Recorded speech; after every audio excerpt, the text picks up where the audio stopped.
down and watch your episode of Waltzing Jimeoin. Tell us a little bit about how much fun it was to be a part of, but also what was your reaction when Jimeoin first rang you and said, "Let's hit the road"?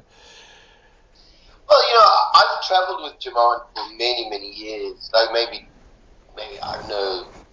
He was the first comedian to really tour properly and do theatres and things like that. And I was lucky enough that he took me on the road with him. So we've been travelling for, I probably, the period that I travelled with him were probably about 12 years. And so the thing is, we never really stayed in anything like caravan parks or anything. It was always hotels and motels, and so many of them. Every night there'd be different sort of accommodation.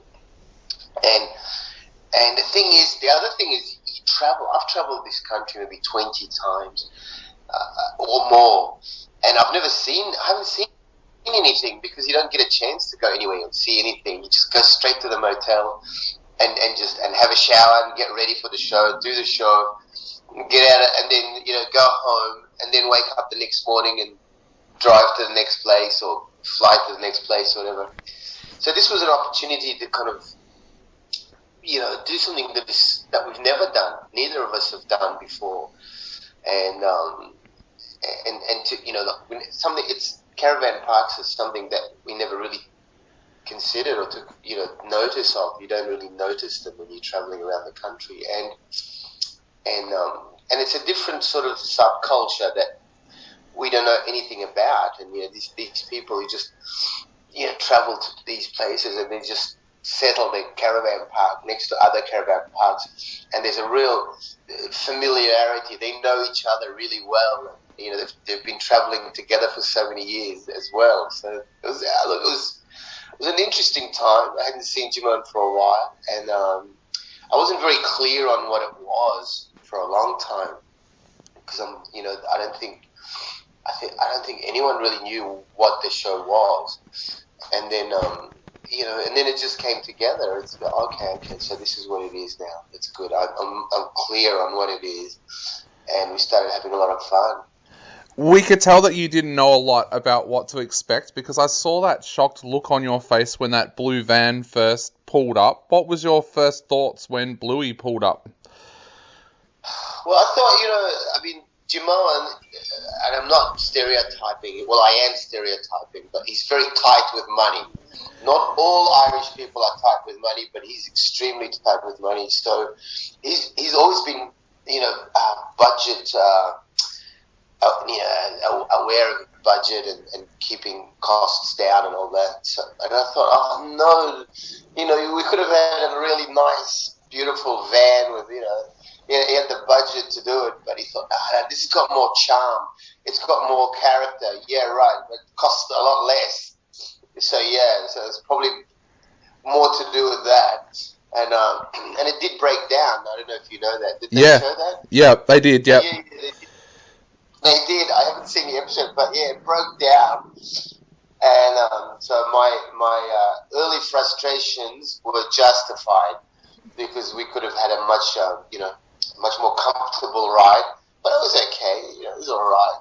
Yeah. The thing is, with these vans, because we haven't driven a car that didn't have like power steering. I don't remember driving it. I mean, I'm old as well, and just driving it around, trying to turn it around, that took a lot of work. I mean, the people before power steering were tough. You can tell someone who doesn't have power steering, they've got big arms. Yeah. It takes a lot of effort to turn those things, and then it broke down. It was so weird, and we didn't show this in the show because it was just going to be too obvious. But this is the honest to God truth. People would have thought it was sort of contrived, So I'm talking to Jimeoin, just general chat, and he was telling me this story about these things that happen. And I'm going, man, you are so lucky. You are the luckiest guy I know. And I swear to you, as soon as I finished that sentence, the car broke down. So And he's going, we can't show that. We cannot show that because people will assume that we faked it, you know, and it would have looked fake, but it wasn't. It was just perfect timing that no one would have believed. Yeah, yeah. And you talked about the way that you guys used to travel around Australia with tours and things like that. And I was thinking when I was watching this episode, is that what is going to happen in the future again now post-COVID? Because it is... Sorry, mate. That's all right. Yeah, sorry. Yeah, I was wondering if that kind of touring, is that going to happen again post-COVID? Because, of course, regional areas are going to be able to open up a lot faster than city areas, and driving around is a lot easier than getting flights at the moment. Can you see that way of traveling coming back for the comedy circuit post-COVID? I mean, I don't know. Everything's up in the air. I don't know what the future's going to look like. Things have been so weird. But I think the problem is having people in a theatre. Yeah. Whether it's regional or cities, you know, it's that whole idea of having a full house is probably a thing of the past for a while. I mean, it's sad because that's what they're going to be restricting. You know, whether you're in the country or not, they're not going to have a full house, people sitting next to each other, and that is the best thing about stand-up is when you get that packed house laughing. You know, so I did Adelaide this year, and it was like 50% capacity. So once you've sold 50% of the tickets, you can't sell anymore. And so we were in these big rooms, and everyone's sitting apart. And half of them have got masks on, and it's just not the same. You know, it's just difficult. But you know, we have to adapt and adjust, and you know, make the best of the opportunities that are there, and see what is possible and what isn't. Yeah. Melbourne was amazing. Melbourne went from complete lockdown to no lockdown at all in March, and every one of my shows sold out, and it was like this beautiful space, and then it all went wrong again. You know, Yeah. I thought, this is great. Life's getting back to normal now. And by the end of the Melbourne Festival, I did like a couple of shows in Brisbane, and then that was it. And then everything stopped again.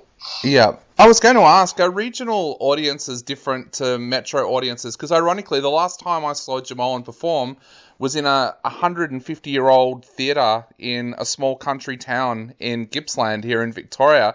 And Yeah. it felt like a different vibe. Like do you find that when you do regional shows? It depends. I mean, look, generally speaking, it really depends on the night. You know, like you could be doing a really, there's some horrible towns that, you know, we've had bad luck consistently in. And then you think, oh no, this town, and oh, it's so horrible, people are real bogans.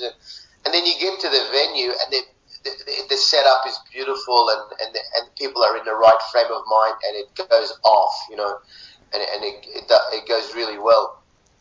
And then other times you're in the city and you think, oh, these people are enlightened, and you know, and they're well read, and they're hip and all that, and then it's a Saturday night, or you can never predict it. So sometimes you do gigs that you expect to go well, they don't go well, and other ones you think they're going to be horrible, and you know, so it's not really determined by geography. Very rarely, you know, do you go, oh, this town is going to be like that. It really depends on the night. It depends on who comes, and the setup plays a huge part. The setup, it's really underestimated. People underestimate the importance of the physical space. Yep. Like you do doesn't matter how great the audience are, if you're doing a big hall and the sound is bouncy and you're not close to the audience or whatever, you're not going to do well.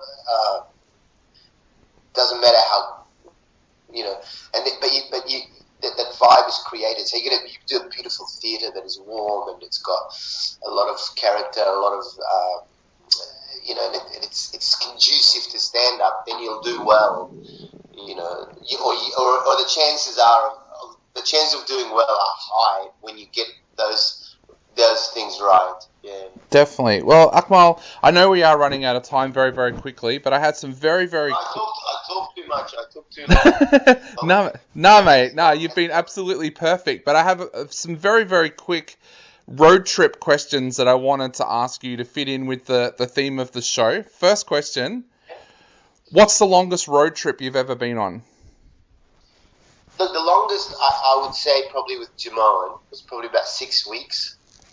And I remember it was grueling, by the last week, everyone was tired, everyone was sick of each other, and we finished in Albury, and because you work every night, and it's great that you work, but you run out of steam. It's a hard thing to do. People think it's just easy, but it is like a marathon.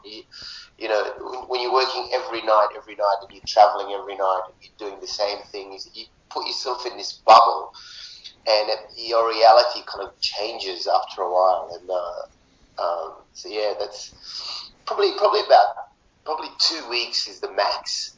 Yep. That you should do, and then have a break, and then come back to it, because it becomes surreal. But, like towards the end, it's like you're in some kind of dream,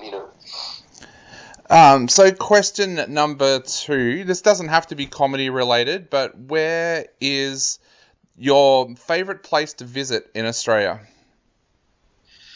My favourite place to visit would have to be in the Northern Rivers. Anywhere in the Northern Rivers of Australia I love, because, like Byron Bay, that area, I got a lot of friends there. So apart from being very beautiful, I also have a lot of people that I really like there. But also, I love visiting like deserts. I love visiting like desolate places that no one with who is mentally stable would find them attractive. I love things like places like Kalgoorlie or Broken Hill or Mount Isa, because they're so different from the rest of Australia. I'm always like blown away by how different these places are. It's like you're landing on another planet. Yeah. And the people are different, the architecture is different. Well, it's not.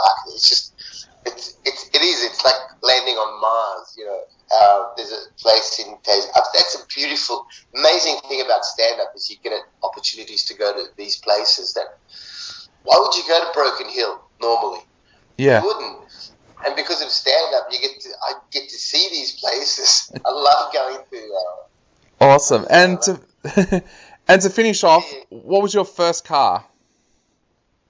My first car was a Mazda 323, and it had and I bought it from a place called Fair Dinkum Car Sales. I was 18. Fair Dinkum Car Sales.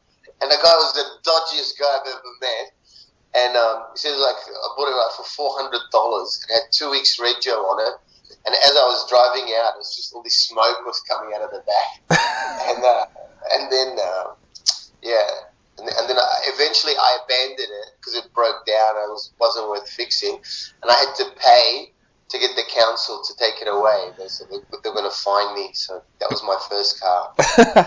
Sounds like mine. Mine was a Datsun Crown that had so much rust on it that you could see the road through the floor. So yeah. I had that too. I had holes in the floor. It was like a glass bottom car. Yeah. Well, mate, I want to say thank you so much for coming on our show today. It's been an absolute pleasure chatting to you, and it was amazing to be able to sit down and watch this first episode of Waltzing Jimeoin. So glad you had fun, and can't wait to see more. What did you think of the show? Did you enjoy it? Did you like it? I loved it. Look, 2 of my favourite comedy shows ever have been shows with comedians travelling. Of course,